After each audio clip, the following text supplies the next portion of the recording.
Tá? Eu sou Mauro Andrade, biólogo, botânico, especialista em espaço saudável, terapeuta e trabalhando também na parte de desenvolvimento pessoal. Estou com um grupo aí, o PR5, que logo, logo vai trazer muita novidade. Aguardem.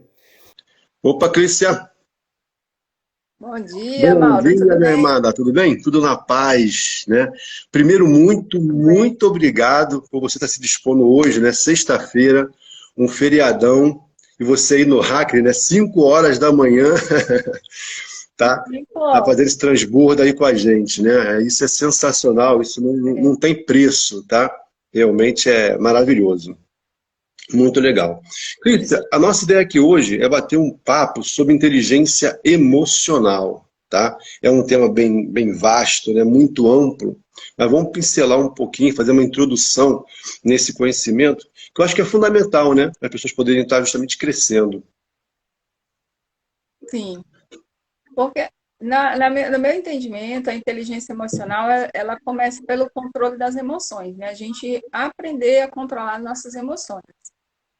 E como você estava falando, o lado esquerdo do cérebro, ele é responsável pelas emoções, né? O lado esquerdo? É o lado direito, direito. O esquerdo é mais O a lado parte direito. racional, né? O lado direito. Exatamente. O lado direito é o que comanda as nossas emoções. Então, a inteligência emocional, na minha visão, ela começa no momento que você consegue fazer o controle das suas emoções. Você consegue entender o que está acontecendo emocionalmente dentro de você e começa a ter o controle. Em vez das emoções lhe controlar, como é comum nas pessoas imaturas, ou Sim. seja, nas pessoas que ainda não têm a maturidade, que ainda não desenvolveu o seu emocional, e aí você começa a ter o controle das suas emoções. Você não vai mais reagir automaticamente a determinados acontecimentos. Perfeito. É muito comum a Né? pessoa ser Você reativa, pensa né? assim, Acontece algo com ela e ela já é, reage. Geralmente reage de uma forma mais com raiva, com ódio, com rancor, com agressão, né? Nunca, raramente é uma reação boa, né? raramente, né? Raramente. Então, quando você demonstra esse descontrole emocional, justamente em um momento que não lhe agrada, você ouve algo que não te agrada, ou alguém tem uma atitude com você que não te agrada, e você reage inconscientemente. Perfeito. Deixa aqui. Isso é sinal de que você ainda não tem a sua maturidade, né? A sua inteligência emocional ainda não foi desenvolvida. Isso. Vamos então, você me permite fazer então aqui um apanhado e começar a explicar um pouquinho sobre o cérebro, né? Sobre esse conceito de inteligência emocional, porque o nosso público, cada um tem um conhecimento, né? A gente não sabe qual é o conhecimento que eles possuem. Vamos tentar então nivelar um pouquinho esse conhecimento básico para depois aprofundar, tá? Eu quero inclusive depois falar um pouquinho sobre medo com você, falar sobre a parte da raiva, né? A parte de rejeição, todo esse processo, tá? Ok. Inteligência emocional. O que quiser a palavra emocional? Geralmente ela é usada como o oposto de racional, né? E no cérebro isso fica bem claro. Quando eu divido o meu cérebro, eu tenho o cérebro ali, a inteligência racional e a emocional. Como você bem colocou, né? A emocional trabalha com a parte das emoções e a racional com a parte da razão, que são os hemisférios esquerdo e direito. Dando sequência, a gente pode dizer que o cérebro ele tem três sistemas muito fortes, tá? Que é o sistema reptiliano, aquele de sobrevivência mesmo, né? Muito comum no homem primitivo, nos animais.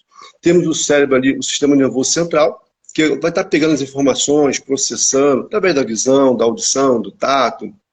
E temos o sistema límbico. Esse sim é o sistema da emoção. Tá? Então, o sistema límbico ele fica ligado à parte direita do cérebro, que vai trabalhar com a parte da emoção.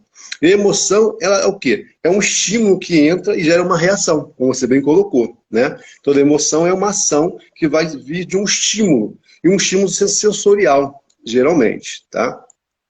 E como funciona o nosso cérebro desde pequenininho? Você falou da maturidade, não foi? Maturidade emocional, por exemplo. Né? Quando o bebê nasce, a mãe faz o que com ele? Acalenta, põe para mamar. Uma questão de instinto, o bebê vai lá e mama, né? Sobrevivência, instinto. É o nosso sistema reptiliano entrando em ação ali.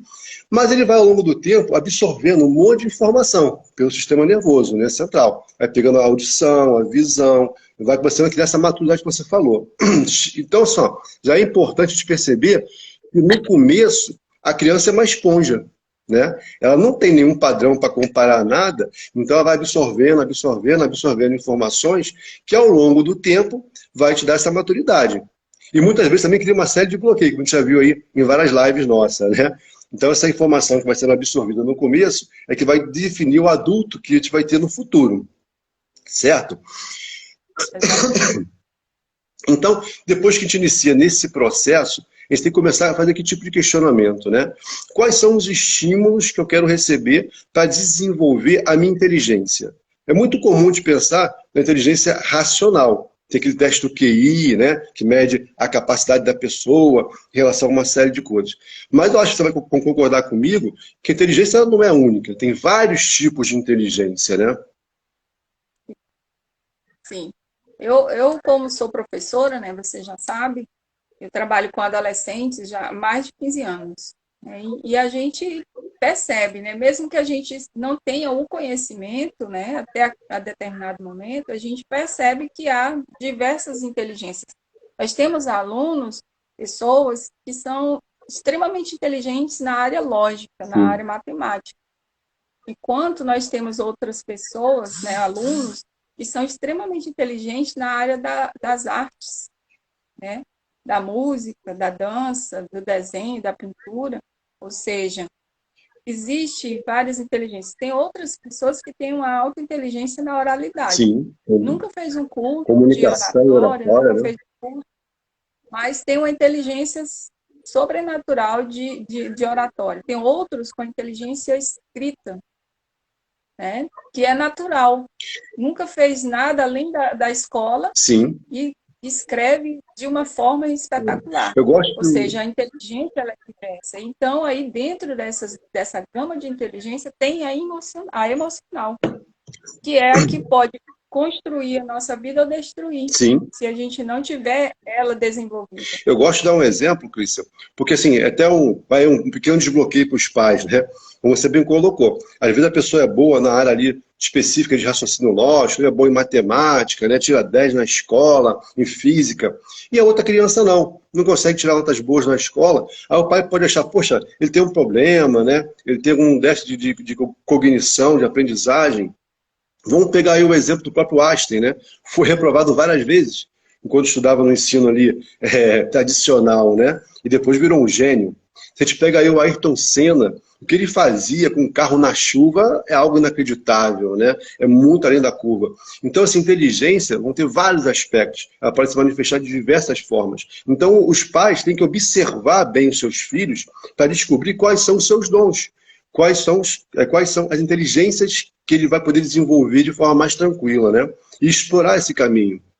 Que ali a gente pode estar perdendo um gênio, né? Muitas vezes a criança ela vai sendo polida na escola, vai sendo, né, lapidada de forma errada. Em vez de lapidar ela para crescer no que ela realmente é boa, no que ela é inteligente, querem botar ela numa caixinha e padronizar ela. A gente vai aprofundar um pouquinho mais essa parte da inteligência emocional. Deixa só eu fazer contigo aqui uma brincadeira para a gente entender como funciona o nosso cérebro, tá? Trícia, pensa num carro. Esquece tudo agora e pensa no carro, tá? Tá pensando no carro? Pensou no carro? Sim. Que cor é esse carro? Sim. Que cor? Que cor? Prata. Qual é o modelo ou a marca desse carro?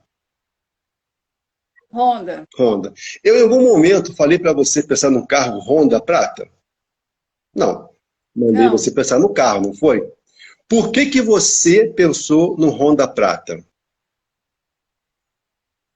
Porque eu estou buscando trocar meu carro e eu quero um Honda prata. Ainda tem um modelo específico. Perfeito! É assim que funciona o nosso cérebro, tá? Ele funciona através de imagem. Sempre que você recebe um estímulo, né? Pode ser audição, pode ser visão, pode ser o que for, ele vai associar isso a uma imagem. Ele vai lá no banco, já tem essa imagem? Tem. Aí ele joga. Se não tem, ele cria. Sim. Tá? Como você está pesquisando comprar um carro, né? Você já idealizou o carro que você quer, ficou fácil. Quando eu perguntei que carro é, você foi um Honda prata. Assim vai ser tudo na nossa vida. Por isso que desde pequenininho, como eu falei, o bebê vem absorvendo uma série de informações que vai criar a sua inteligência através como? De imagens. A gente não tem um mega banco no nosso cérebro. Igual computador, né? Você fala, eu queria um criativo. Você guardou o criativo no seu computador, no seu celular, onde foi, né?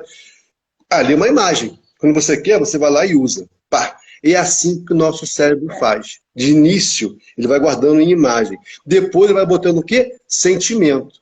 Quando você falou do Honda Prata, você sorriu. Porque já há um sentimento por trás desse carro, né? Você deseja esse carro, você quer ter esse carro. Então, isso te traz alegria, isso te traz um bem-estar. Quando a gente entende isso, como funciona o nosso cérebro, começa a ficar mais fácil de entender como que a gente vai estar estimulando ele a crescer na sua inteligência. Seja ela racional ou emocional, né? Por exemplo, tá? Uma forma de eu estimular o meu cérebro a crescer é ler. Eu posso ler bons livros, né? Esse aqui, por exemplo, é um livro que eu recomendo, tá? Inteligência Emocional, né? Quem quiser, é excelente. É um autor brasileiro, tá? Luiz Machado. Aqui, ó, tem um de Jung, para quem quer aprofundar na parte do consciente coletivo, né? Entender mais essa parte de simbologia. Já que o nosso cérebro funciona através de imagem, os símbolos são fundamentais. Por isso que uma empresa investe numa marca, numa logomarca, isso vale milhões, né? Por quê? Fala de forma oculta ao nosso cérebro, entra no inconsciente coletivo. Outro livro que você tem na sua casa com certeza, né? Um livro sagrado que é a Bíblia, né? Vou só buscar um livro aqui, só um pouquinho. Vai lá. Enquanto ela está indo lá, aqui tem vários códigos, tá? Que pode estar justamente auxiliando você nesse trabalho de crescimento da sua inteligência. Um outro fundamental, Bhagavad Gita. Aqui ó, estão os 2 livros mais lidos no mundo, a Bíblia Sagrada e o Bhagavad Gita. São livros que possuem códigos sensacionais. A Bíblia. Então, aí.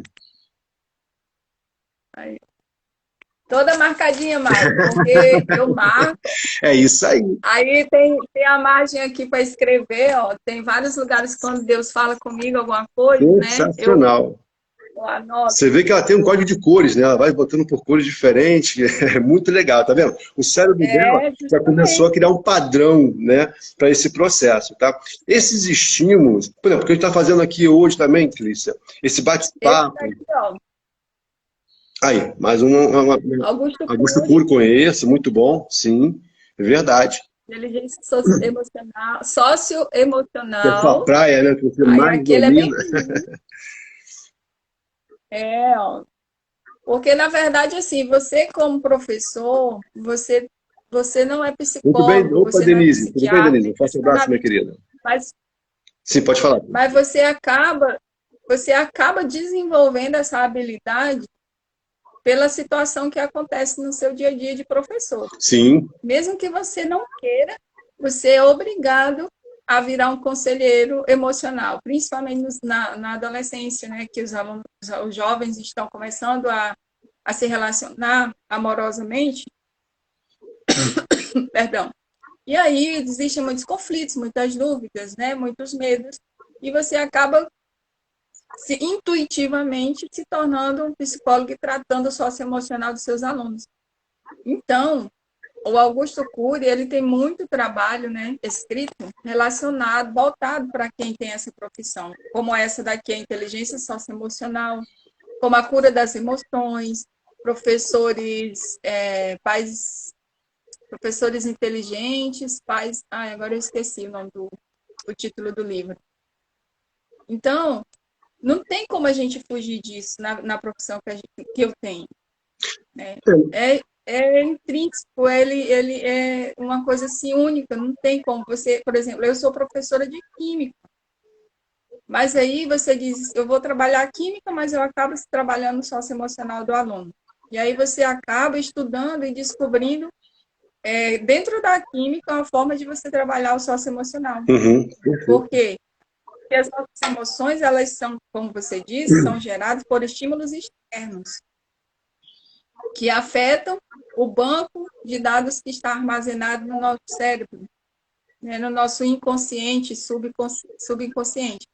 E aí, tudo isso acontece por reações químicas, Sim. por corrente de transmissão elétrica, Que né? vai gerar Que hormônios, né, na sua acontece. corrente sanguínea, e esses hormônios vão levar você a ter uma ação, um sentimento, né? A toda a Tudo isso. adrenalina, por exemplo, tanto é falada, né? O pessoal quer aquela emoção forte, a serotonina, na parte mais do amor, né? Tudo é regido por hormônios que estão ligados à parte química, perfeito. Justamente. E ainda tem mais, Mauro. Quando você está trabalhando com os alunos de terceira série, e aí você tem que auxiliar, você precisa auxiliar de forma emocional e racional, porque é um momento crucial na vida deles, eles estão saindo do ensino médio, indo para a vida pós-escola, né? Uma vida profissional, uma universidade, uma faculdade ou um empreendedorismo, seja lá o que ele escolher, mas é um momento de muita dúvida, de muita insegurança, de muito medo. E aí é um momento onde você, como professor, acaba desenvolvendo esse papel de trabalhar o socioemocional desse Então, aluno. Cristian, Por mas quê? deixa eu te fazer uma pergunta aqui, tá? Você mostrou vários livros aí bem interessantes, mostrou um sistema de marcação que você lê, né? Sensacional. Mas só ler funciona? Não.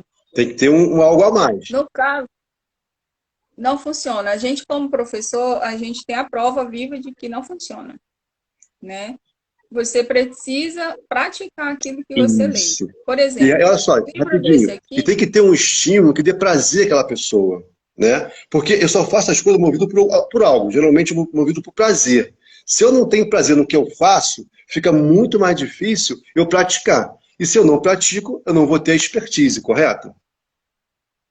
correto, Mas continua, no livro. porque assim, você tem que praticar para que a leitura se torne viva, real na sua vida. Senão ela vai ser simplesmente uma leitura. Então, o que acontece? Além do prazer, eu tenho que ler com um objetivo. Quando eu leio com um objetivo, eu vou ler com mais interesse e com mais velocidade e atenção. Por exemplo, por que eu comecei a estudar sobre o socioemocional? Eu não sou formada em nada, não tenho nenhuma formação na área de socioemocional.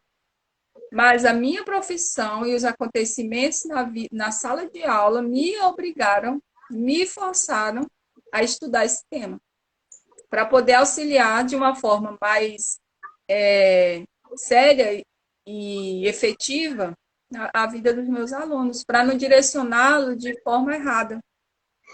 Entendeu? Então, aí entrou o quê? A sua maturidade, né? Hoje em dia está sendo muito comum você iniciar sua carreira numa área, você falou que é professora de química, não é isso? Mas a vida te impulsionou a adquirir outras expertises, no caso, uma inteligência emocional, que foi você saber lidar com essa situação, né? Você poderia ficar revoltado, não, sou professor de química, não tem nada a ver com isso, né? Não é a minha área de atuação. Mas não, você entendeu, aceitou, teve inteligência e aprofundou o seu conhecimento nessa área para poder transbordar o que os seus alunos estavam precisando naquele momento. Isso hoje está sendo cada vez mais comum, né? A gente inicia a carreira num processo e vai rapidamente mudando. Eu lembro que antigamente, nossos pais, nossos avós, eles iniciavam uma carreira, sapateiro. Ele morria sapateiro e o filho dele também ia ser sapateiro. Era muito comum isso, né? Você iniciava uma carreira, ficava a vida todinha naquela carreira ali. Então, quer dizer, você tinha pouco estímulo para crescer, porque chega uma hora que você domina tudo aquilo ali, né? Não era algo tão complexo assim. E o teu filho ia fazer a mesma coisa. Não havia um crescimento tão grande, racional ou emocional. Hoje em dia, não. Você está iniciando tua vida profissional aqui, aí algo no mundo muda, você parte para lá.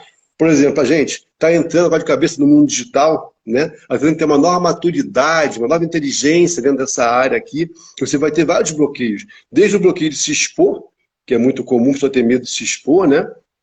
Até de falar em público, de passar vergonha, de errar. Você vai superando tudo isso. E através da prática, primeiro vem o conhecimento técnico, você estuda. Depois você vai praticar. Você vai criar o quê? As conexões no seu cérebro para ter uma resposta automática. A inteligência emocional é muito isso, né? A gente ficar testando uma série de coisas. Por quê? Lembra que você falou lá no início? Geralmente eu vou reagir a uma ação. Eu passo por uma situação e eu tenho uma reação. E os jovens, então, têm reações à flor da pele, né? Os jovens, então se eles não treinar essa reação, acaba que ele vai reagir de forma errada, né? E uma atitude tomada errada desencadeia uma série de problemas depois, né? Como é que é o jovem, essa série de hormônios aí?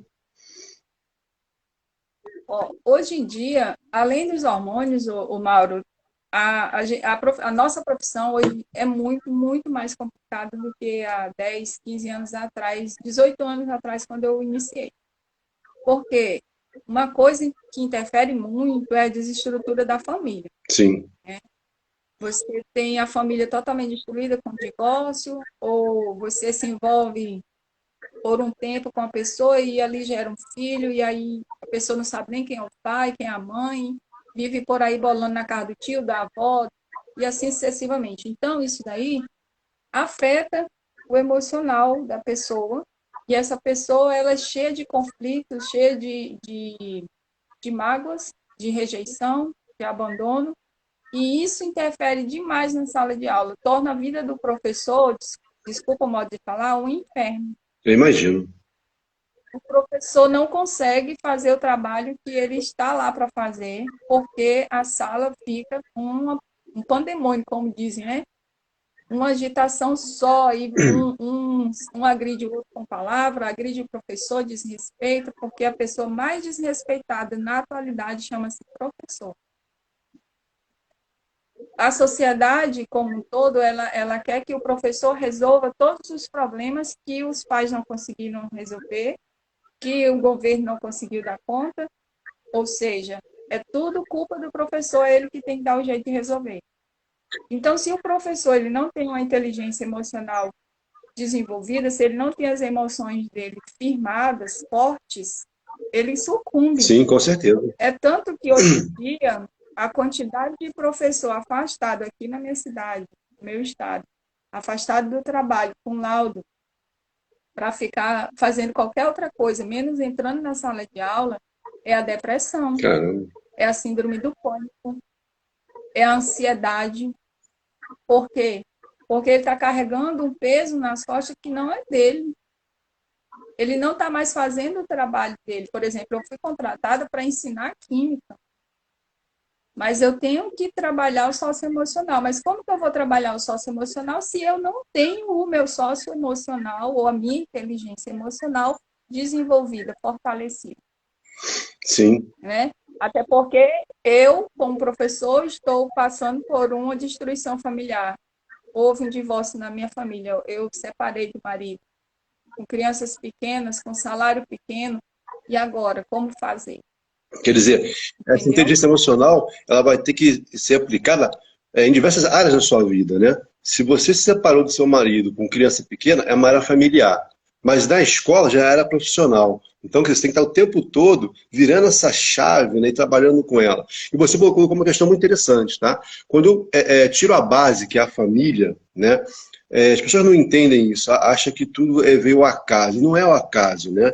Quando você tem ali um pai e uma mãe, eles têm papéis no desenvolvimento do seu filho. Então, por exemplo, quando o pai não está presente, é o pai que leva o filho nas pressões. É o pai que expõe o filho à pressão. É o pai que leva o filho para a batalha, para o bom combate, para a luta. A mãe não, a mãe é mais protetora, né? A mãe é mais coisa de acalentar, de proteger, cuidar, pegar no colo. Quando um dos dois está ausente, perde-se um dos papéis. E isso vai afetar o desenvolvimento dessa criança. Se ela não tem o pai para expor ela ali, aquela criança vai ficar sempre no colo da mãe, vai virar um adulto mais mimizento, com medo de encarar a vida, né? Dependente do outro para tudo, sempre dependendo de alguém. Põe a sua felicidade na mão de alguém sempre, né? Por quê? Não ter o símbolo do pai, que é aquele que é mais para brigar mesmo, né? A figura do homem é uma figura que a gente chama assim, tem um yin e yang, né? Feminino e masculino. O yang é aquela figura de exposição, de botar o filho no bom combate. Quando você tira e destrói a família, sem perceber, você está dificultando muito esse amadurecimento, a tendência emocional dessa criança, né? Então, vai acabar depois no futuro caindo na mão do professor, ter que fazer esse papel, ou na mão de um psiquiatra, de um psicólogo, para tentar identificar os bloqueios ali e começar a desbloquear tudo isso, né? Hoje está muito comum falar em desbloqueio, né? Por conta disso. Como a base que a família se perdeu, essa inteligência emocional, que depende muito da família, também vai se perdendo ao longo do tempo e acarreta que sobrecarrega alguém, algum outro profissional, né? Acabou que os pais transferiram para a escola a função de educar o seu filho. Eu me lembro que uma vez eu fui na escola da minha filha e falei assim, ó, quem educa ela sou eu, tá? Aqui ela vem para ter uma fonte de saber. Aqui ela vem para ser apresentada vários estímulos na matemática, na física, na química. Agora, quem vai dar valores a ela, quem vai educá-la, sou eu. Eu e a mãe. Ponto. Então, a escola queria entrar em algumas searas, eu falei, não, aqui você não vai entrar na minha casa nessa seara, não, porque pertence à minha mãe, dela, formar ela com esses valores, né? Então, acho que há uma confusão hoje muito grande, tanto do parte da família, como por parte da escola, em qual é o papel de cada um nesse processo. Exatamente. E assim, o Mauro, não foi só a minha necessidade profissional que me levou a estudar sobre esse tema, né? Estudar de forma autônoma, sem fazer cursos nenhum, apenas com leitura, com vídeos de pessoas que são especializadas nessa área, né? Foi a minha própria necessidade. Né? Então, mas você pegou um outro ponto importante, Clícia. Com o meu emocional. Oi? Você pegou outro ponto importante, tá? Hoje em dia, com isso aqui, ó, internet, celular, o que mais está tendo são pessoas que têm capacidade de desenvolver essa inteligência, né, de ser autodidata. Que antes era muito difícil ter alguém autodidata, né? Acho que era tão de 1% da população que era autodidata. Mas com a internet, com muito conteúdo, muito transbordo, está cada vez aumentando mais o número de pessoas que escolhem um tema e começam a se aprofundar, se aprofundar, se aprofundar, e começam a adquirir um conhecimento sem precisar passar pelo ensino formal, né? Aí você estava falando da sua história de vida, pode continuar. Sim, porque assim, a nossa busca, ela vai a partir da nossa necessidade, né? Primeiro era uma necessidade minha, né? Eu não aceitava certas coisas que haviam em mim e eu queria entender o porquê. E eu queria mudar aquilo, né? Como você falou, eu era uma mulher muito tímida, muito insegura, né? E não tinha inteligência emocional nenhuma. E isso não me agradava. Por quê? Porque me chateava com pouca coisa. Qualquer besteirinha que alguém fazia, eu falava, eu já ficava aborrecida. Eu chorava com muita facilidade, né? Com coisas que não tinha nem tanta razão para eu estar chorando, eu chorava, entendeu? E aí, esse livro aqui, ó, é o maior livro de inteligência emocional que uma pessoa pode ter na mão. Qual é o autor? Aqui chama-se Deus, Criador de todas as coisas, o Espírito Santo. Uhum. Né, que usou um homem de carne e osso para escrever os segredos do céu, as sabedorias que vêm dele, a inteligência que está nele. Então, esse aqui é um livro que realmente começou a curar as minhas emoções, a a fortalecer a minha emoção e me tornar uma pessoa inteligente emocionalmente. Lógico que depois vieram saberes de homens, né, como este aqui, que estudaram só sobre isso, né, se formaram, entenderam todo o processo químico, físico, biológico do cérebro, do lado direito do cérebro, que é o lado das emoções. Então, mas todo o meu processo de formação da inteligência emocional começou com a Bíblia.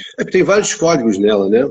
Tem vários códigos que você vai aprendendo, vai desbloqueando essas etapas e você vai subindo de nível, subindo de frequência, né?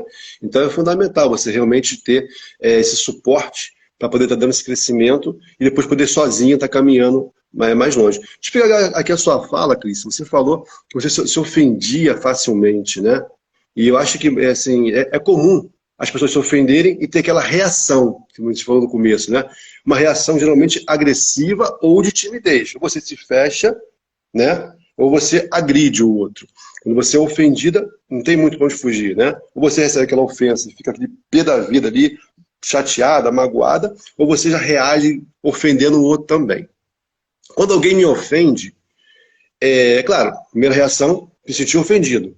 No segundo momento, segundo instante, eu agradeço a pessoa. Pô, muito obrigado. Por quê? Ela me mostrou uma fenda. Aquela ofensa entrou por uma fenda e bateu aqui no meu coração ou no meu cérebro, né, límbico, né, e aquilo me agrediu. Então ela mostrou onde eu devo trabalhar. Ela mostrou o meu ponto fraco. Eu tenho que trabalhar para que ninguém nunca mais possa fazer isso comigo. Por quê? A gente vai entrar nisso daqui a pouquinho, tá? que são os ladrões de energia nossos. Né? Quando você fica ofendida, você está com uma harmonia ali, um equilíbrio, aquilo se perde. Então, o teu norte muda, né? Tira você do seu norte. E você acaba tá produzindo bem, trabalhando bem, porque pum, fica pé da vida, já perde o foco, muda tudo. Você não pode dar esse poder a ninguém. Esse poder está influenciando no seu humor, né? Influenciando no seu bom humor. Então, o que eu quero dizer? Primeiro, que nós temos o quê? Uma energia no nosso corpo. Tá? Por exemplo, você hoje acordou, deve ter tomado um café da manhã, né? Que é a parte da energia física, que vai alimentar suas células, vai gerar esse monte de hormônio, toda essa bioquímica que a gente conhece muito bem. Né? Mas fora essa energia física, eu tenho uma outra energia que é essa que me motiva, né? Fez você levantar 5 da manhã para estar aqui conosco, né? E no Acre são 5 da manhã, 7 em ponto aqui no Rio. Isso é uma energia que não é física, é uma energia mais etérica, mais sutil. Então é fundamental a gente ter noção de que nós temos que ter um combustível. Você falou do seu carro aí, né, sua Honda Prata. Ele não vai andar sozinho. Você não for lá e botar gasolina, ou se não botar um álcool, ou um carro elétrico, né, energia elétrica, ele não vai andar. Nós também temos energia para mover as nossas ações. E quando a gente permite que uma ofensa entre e gere ali uma raiva ou um ódio, isso altera nosso campo de energia. Assim como o medo, né? A culpa. Vamos então entrar agora, Cristian, mais nessa área. Vamos falar um pouquinho do medo, do ódio, da culpa, da raiva, como isso pode prejudicar um aluno ou um adulto como a gente, né? Essas emoções todas, sejam essas que você citou ou qualquer uma outra, ela interfere profundamente no aprendizado, né? Se eu não estou com o meu emocional equilibrado, sarado, desenvolvido, fortalecido, eu vou ter dificuldade para aprender. Por quê? A barreira emocional impede o cognitivo de fazer o papel dele. Porque o emocional e o cognitivo, eles andam juntos. Né? Por isso que a gente chama de inteligência. Quando a gente fala de inteligência, geralmente a gente se reporta ao cognitivo, que é a parte do cérebro que armazena o conhecimento, aquilo que a gente aprendeu, né? Durante a vida. Então, se o meu emocional ele está ferido pela mágoa, pelo abandono, pela rejeição que sofreu ou que sofre ainda, o meu cognitivo vai ter muita dificuldade de fazer o papel dele. Primeiro que eu posso barrar inconscientemente o aprendizado como uma forma de me revoltar, de me rebelar contra aquilo que eu estou vivendo e contra as pessoas que, na minha cabeça, estão prejudicando a minha vida. Então, às vezes, eu não tenho toda a minha inteligência cognitiva desenvolvida, ela está travada por causa do meu emocional e é o meu subconsciente que está bloqueando isso pelo fato de dizer assim, ó, eu vou reprovar na escola, eu não vou aprender isso, que é para atingir o meu pai, porque o meu pai me abandonou, porque o meu pai me trata mal, porque o meu pai não liga para mim, etc. Então, isso eu vivo muito na sala de aula. Eu vou citar um exemplo de um aluno que foi logo nos meus primeiros anos de profissão, que eu nunca mais esqueci esse menino. A experiência, não, o nome dele eu não lembro, mas a experiência dele me marcou muito. Ele era um menino que tinha tudo.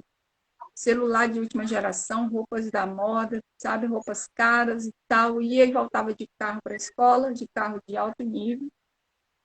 Mas ele era um menino que causava confusão no ambiente. Vivia na sala da coordenação da escola. Os professores viviam expulsando ele da sala. Só que aquilo me incomodava. Eu não expulsava ele da minha sala, mas aquilo atrapalhava o andamento dos outros, do que estava sendo proposto. E um dia eu fiquei chateada e digo, vamos conversar, eu quero entender o que está acontecendo.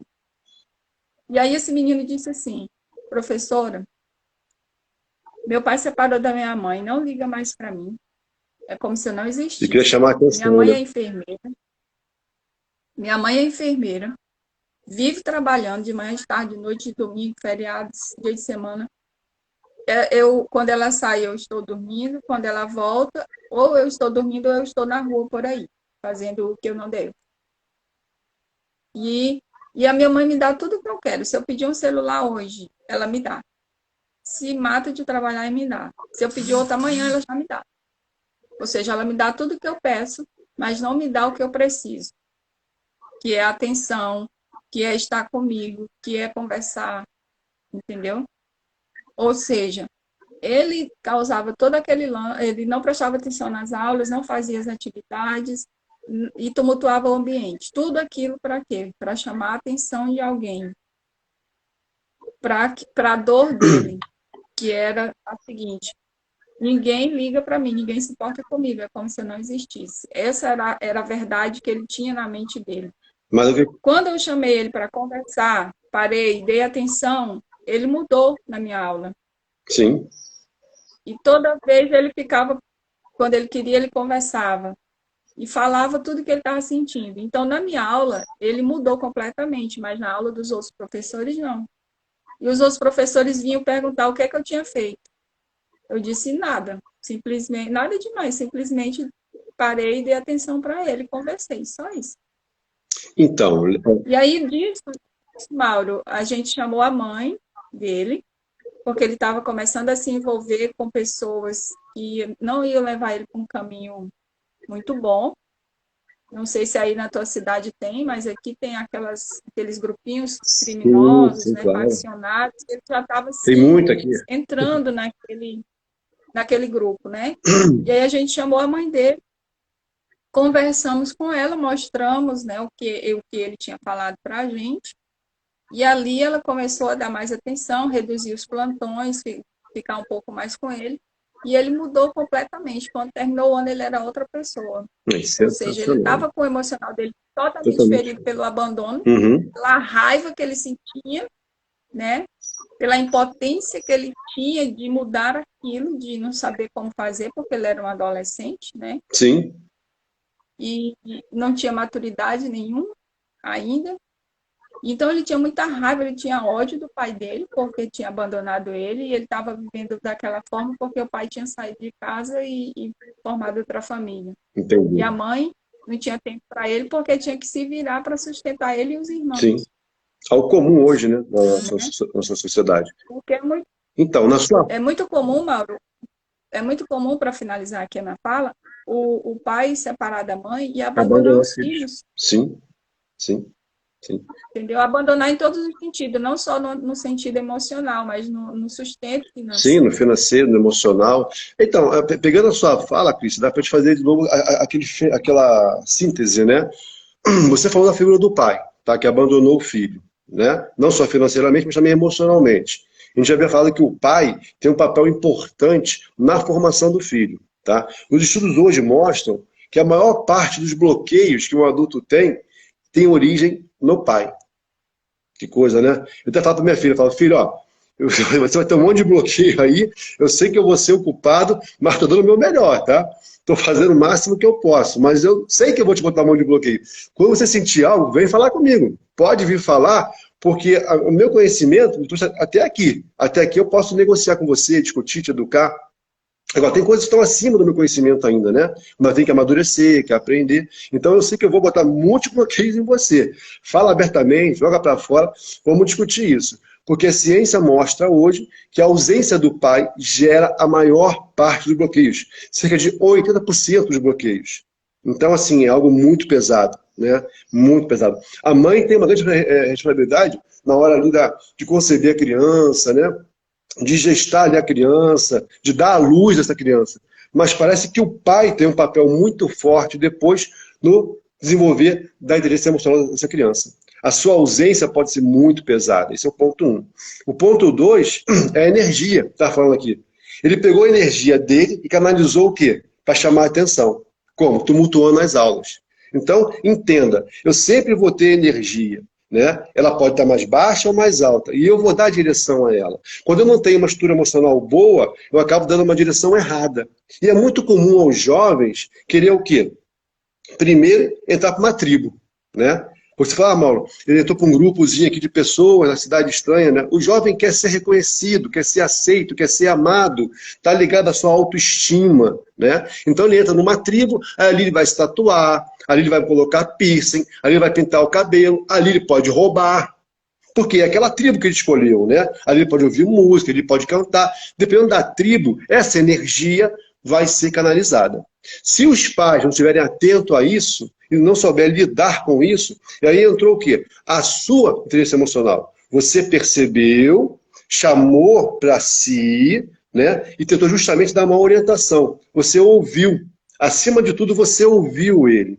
Às vezes, basta você ouvir, deixar o outro falar.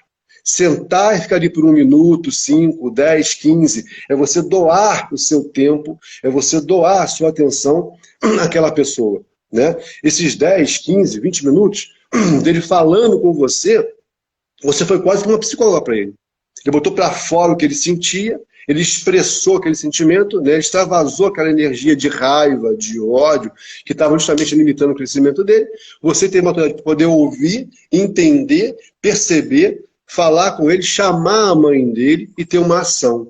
Então, assim, nós hoje, tá, independente de sermos educadores, né, ou você é uma educadora formal, eu sou biólogo, mas optei em não dar aula em escola, porque justamente eu ia ter que desenvolver muito essa maturidade emocional, né? E o meu jeito de ser, eu falei, não, vai gerar um conflito grande aqui, não é o caminho que eu quero. Eu optei em não dar aula em escola pública, nem particular, optei só dar cursos livres, né? Formei ONG, formei empresa, mas não quis ir para o âmbito formal da educação. Então é fundamental a gente ouvir.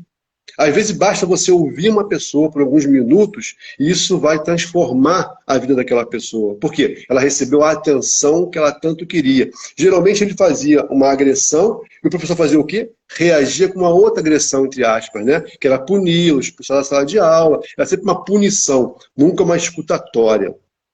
Então, outro ponto importante na sua fala para mim foi esse, tá? Você foi capaz de ouvir, né? Então, aqui para poder fechar esse pensamento, a família é muito importante nesse processo. O pai tem um papel fundamental. Fica a dica aí para os pais, tá? Fazer um filho ir embora é algo muito fácil, né? E é algo muito devastador para a sociedade como um todo. Porque você, quando destrói essa família, isso vai refletir na sociedade. Né? Recai sobre a escola, recai sobre os vizinhos, vai recaindo, é uma onda, né, que vai se formando nisso. E para poder fechar o Mauro, pensamento, escutar, ouvir as pessoas. Diga aí, Clícia. assim, a escuta, como você disse, é um dos recursos que a gente tem para desenvolver a inteligência emocional, Perfeito. tanto de quem ouve quanto de quem fala, né? Então, o que que acontece? Escutar é um recurso para curar as emoções, porque ele só vem falar comigo porque ele confiou em mim. Sim, sim. Então, a questão de você escutar precisa ter uma coisa chamada confiança. Eu jamais vou falar Perfeito. como eu estou, o que está acontecendo, com a minha Você destruição, cativou confiança se nele, eu né? não confio. Se eu não confio. Perfeito, perfeito. Entendeu? Então, a confiança é o mecanismo que precisa ter para alguém poder conseguir falar de si Sim. para outro e Sensacional. ser curado das suas emoções, entendeu? Sensacional. Uma outra coisa que eu lembrei enquanto você estava falando é dos alunos que têm a opção homossexual. Eles, muitas das vezes, são humilhados, rejeitados, abandonados pela família. Sim. Né? E primeiro, eles já têm os conflitos internos dele, porque muitas das vezes eles não se aceitam, mas eles são daquela forma. Fala aí, Amanda. Bom E dia. ainda Bom dia, Adriana. Bom dia, Amanda. Bom dia, Adriana. Tudo bem, amadas? Bom dia, Vanessa. Então, oi, Vanessa. Seja bem-vinda. Então, olha o que acontece. Aí entra outra situação, né? Às vezes, eles são expulsos de casa. Sim. Então, pela família. Então, o que acontece? É uma outra coisa que eu lembrei enquanto você falava. Você falou aí de entrar, né, nos caminhos que não são bons, né, que traz. Por quê? A maioria dos problemas são causados pelo pai. Por quê? Porque é o pai quem define a identidade de quem vem ao mundo. Papel forte do pai, né? Se você for analisar biologicamente, quem é que define se vai nascer uma mulher ou um homem? Sim. É o pai. É o espermatozoide que é liberado pelo pai. Perfeito. Então, Então, significa que quem define a identidade de um filho é o pai. Então, por isso, quando o Muito pai bom. está ausente, há uma destruição tão grande na vida da pessoa, né? Porque é ele, como você disse, é a força, é o que leva para o desafio, para o crescimento, para a superação Que dos expõe, desafios. né? E quando não tem a presença do pai, o que que acontece? O menino, principalmente, o homem, vai buscar um grupo onde ele possa desenvolver isso, porque é da natureza dele. Sim. E ele não está sendo suprido nisso. Então, o que que acontece? Ele vai procurar um grupo onde ele possa viver isso. Por isso que, hoje em dia, infelizmente, tem um monte de jovens naqueles grupos onde eles vão expressar poder, domínio, né? De uma forma ruim. É, eu querer ser amado, aceito, né? As pessoas querem, tem essa coisa, né, de querer ser aceita, reconhecida e ser amada, né? É natural do ser humano, e o jovem passa por isso, né? E aí vai buscar esse grupo. Se não tem o pai para dar essa orientação, fazer esse papel, ou então, Cris, ele vai se fechar dentro de casa, virar um jovem tímido, depressivo, né? Também uma outra vertente. Quando ele não acha esse grupo para ser uma válvula de escape, ele busca o quê? A timidez, ele se fecha dentro dele mesmo ali, né? Não quer falar mais com ninguém, porque não confia, não tem confiança em ninguém, ele não tem nenhum grupo para poder confiar no grupo, ele não confia nos pais, e professor, é mais difícil, também não tem esse preparo que você tem, né? Ele acaba se fechando, aí gera depressão, a timidez. Vamos falar um pouquinho, Crista, já estamos com 50 minutos de live, tá? Meu Deus, vamos cuidar que eu ainda tenho que sair para o Não, trabalho. calma, rapidinho, vamos fechar aqui. Eu queria falar de um tema antes de bater aqui uma hora. Medo, tá? Medo para mim é fundamental, por quê? O medo, ele está ligado a essa coisa da autoestima também, né? Por quê? Ele está ligado à coragem. Se eu não tenho coragem, eu acabo não fazendo as coisas. O medo é natural, o medo é normal, porque o medo ele faz o ser humano progredir. Se eu não tivesse medo, eu me jogava na frente de um carro, eu pulava de um penhasco, né? Seria fácil eu cometer um suicídio, vamos dizer assim. Então, o medo, ele tem um papel importante. Mas quando ele trava a gente, quando ele impede que a gente possa caminhar, aí começa a complicar. Lembra aquela coisa das energias que a gente falou aqui mais cedo, né? Eu tenho uma energia aqui. Se essa energia é travada por um medo, isso vai trazer uma complicação muito séria, muito grande. O que você pode falar um pouquinho com relação ao medo, Clícia? Para os jovens aí, para os pais, né? Assim, quando o pai abandona a mãe ou há um divórcio litigioso, conflituoso, essa questão do medo, ela se instala na vida daquele adolescente, daquela criança. Como assim? Agora, o que vai ser de mim? Meus pais se separaram, não sei como é que vai ser. E aí começa a gerar dentro dela a insegurança, o medo. Ela tem adolescentes que têm a sensação de que está sendo perseguido o tempo todo, entendeu? Tem medo de falar, tem medo Tô de se pedinho, não tô ouvindo, expressar, querido. tem medo de fazer algo, tem medo de estar em público, porque tem jovens que, quando acontece a separação dos pais, eles começam a ter medo de se relacionar com outras Deixa eu pegar pessoas. então aqui um gancho, ô Clícia. Vou falar um pouquinho de mim, né? Um fato pessoal meu. Eu me separei, tá? Tem aí já algum tempo, né? Uns 11 anos. E quando eu conversei com a minha esposa na época, Rose, decidimos, de comum senso, né? A separação. O que a gente fez? Um ano. A gente combinou de ficar um ano, tá? Ainda morando junto, para poder preparar a nossa filha para isso. Então foi um ano conversando com ela, né? Mostrando para ela que eu ia sair de casa, mas não ia sair da vida dela. Eu levei ela para escolher um apartamento comigo, na rua paralela, bem próximo onde a gente morava, né? Ela pintou o quarto dela, decorou o quarto dela, pintou comigo a casa. E ela tinha o quê? Ela tinha 9 anos de idade. Então ela participou durante um ano das discussões, todo o processo da separação. E foi engraçado, porque depois de um tempo, né? Ela falou, porra, não entendo vocês. Na minha turma tem um monte de pais separados. Eles brigam, brigam, brigam, os filhos ficam revoltados. Mas vocês não brigam. Eu nem posso me revoltar com vocês. Vocês não fazem nada de errado, continua tudo igual. Então aquilo foi um feedback assim sensacional, né? Então a separação tem um trauma, não tem como você evitar, mas você pode minimizar esse trauma, né? Pode dar um conforto e uma segurança, mostrando que aquela separação não vai fazer com que o filho não seja mais filho ou filha. Continua sendo um filho amado, né? E isso é muito importante. A Amanda colocou uma pergunta bem interessante e me lembrou de algumas circunstâncias da minha vida como professora, né? Ela disse assim, quando os filhos presenciam agressões, influencia no medo? Com certeza. Por exemplo, se o filho ele viveu numa família onde os pais se agrediam verbalmente e até fisicamente, esses adolescentes, que eu falo de adolescente porque é a minha realidade, Sim. né? Eles são inseguros, se o professor fala um pouquinho mais alto, ele já né, já retrocede, já ali encolhido, quietinho. Eles têm medo Fala aí, Carlão. de Bem-vindo, meu querido.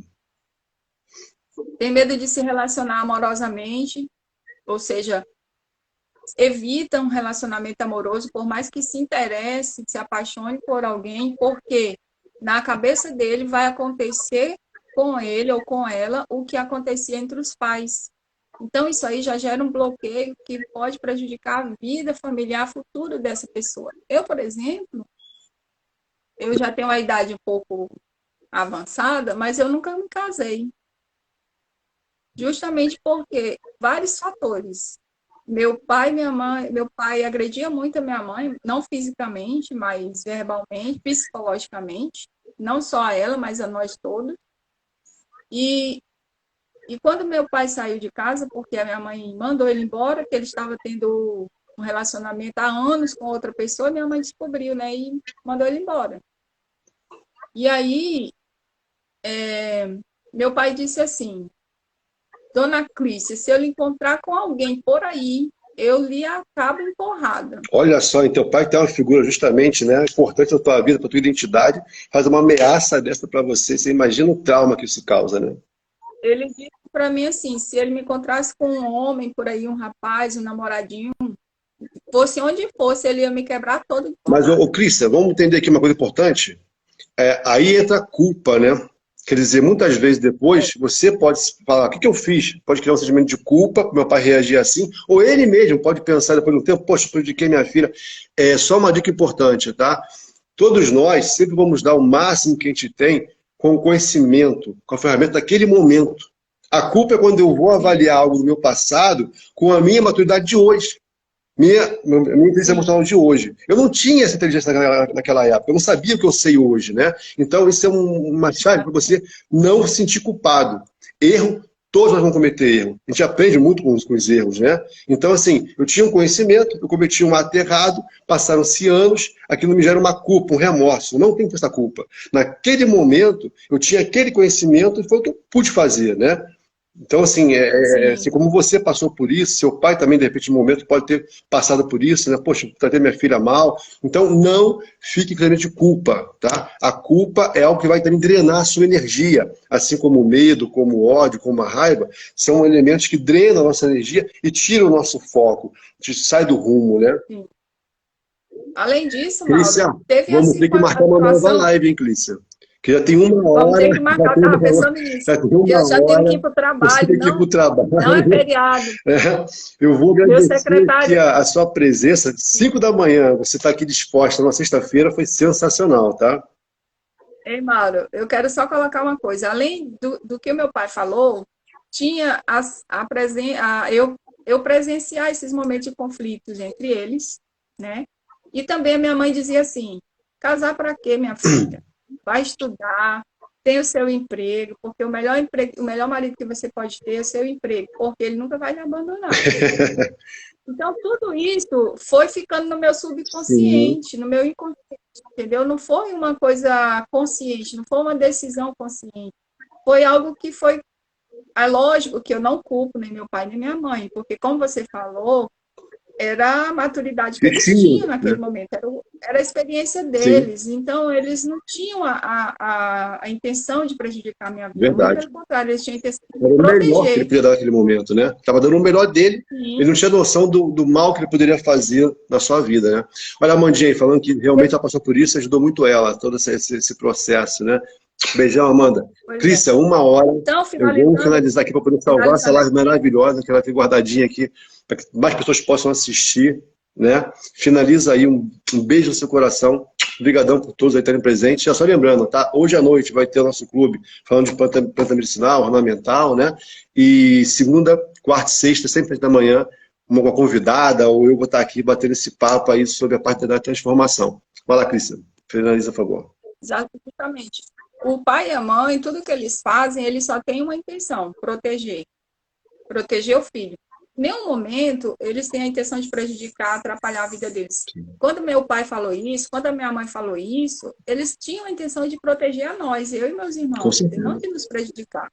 Só que cada um assimila de forma diferente, né?